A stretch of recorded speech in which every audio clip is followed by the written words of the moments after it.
The Thunder Screech was an experimental American turboprop plane, created as an experimental variant of the F-84 Thunder Streak fighter jet. Development began after the Navy issued a requirement seeking a carrier fighter that could take off without a catapult, a problem still facing jet-powered aircraft at the time. Even though the Navy would cancel its order, the U.S. Air Force would absorb the project for testing.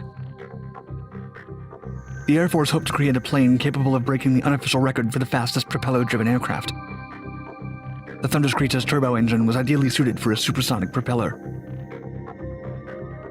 At first, they promised that the aircraft would reach over 1,000 miles per hour. However, this hope was dashed soon after aerodynamic deficiencies and engine reliability issues doomed the program. Not to mention that the propeller was so loud, it reportedly made crews on the ground physically sick. In 1955, they introduced a stubby high speed on the new jet. The Thunder Screech, named after the terrible noise of the supersonic prop tips when operating, resulted in the loudest and most disruptive aircraft ever built.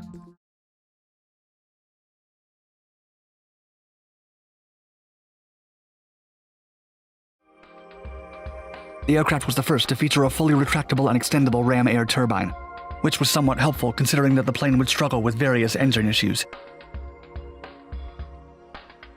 The finished XF-84H was notably different from the F-84, and the Air Force temporarily considered changing its designation to F-106, but ultimately gave that designation to Convair's Delta Dart. The XF-84H had several revolutionary features, including its aforementioned retractable ram air turbine and its afterburner. The aircraft went down in history as the only turboprop with afterburners, which boosted output to 7,400 horsepower, allowing it to fly at supersonic speed. Types completed a small number of test flights, racking up a mere 6 hours, 40 minutes of flight. Only 2 civilians ever partook in the tests. One, Lynn Hendricks, refused to fly it ever again, telling a Republic engineer, quote, "You aren't big enough and there aren't enough of you to get me in that thing again."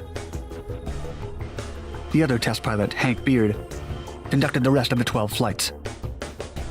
Due to engine failures and persistent vibration problems, 10 of his 11 trips concluded with emergency landings.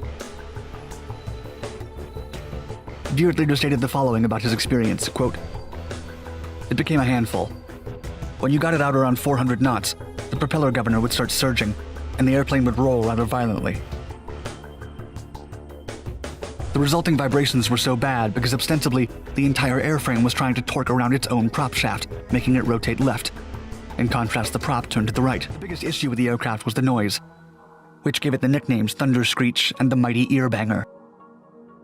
While taxiing, the XF-84H could be heard from up to 35 miles away. The outer inches of the propeller blades were traveling faster than the speed of sound, even during idle thrust. This caused a recurring sonic boom that went for hundreds of yards. More so, the shockwave from the boom was strong enough to knock down anyone near it to the ground. For example, a crew chief working on a nearby C-47 was incapacitated for 30 minutes when he was knocked over by a ground run. This, coupled with the engine's considerable noise, resulted in the aircraft's ground crews being notably nauseous and reportedly suffering from headaches. Most troubling of all, one of the Republic Aviation engineers had a seizure after being hit by the shockwaves.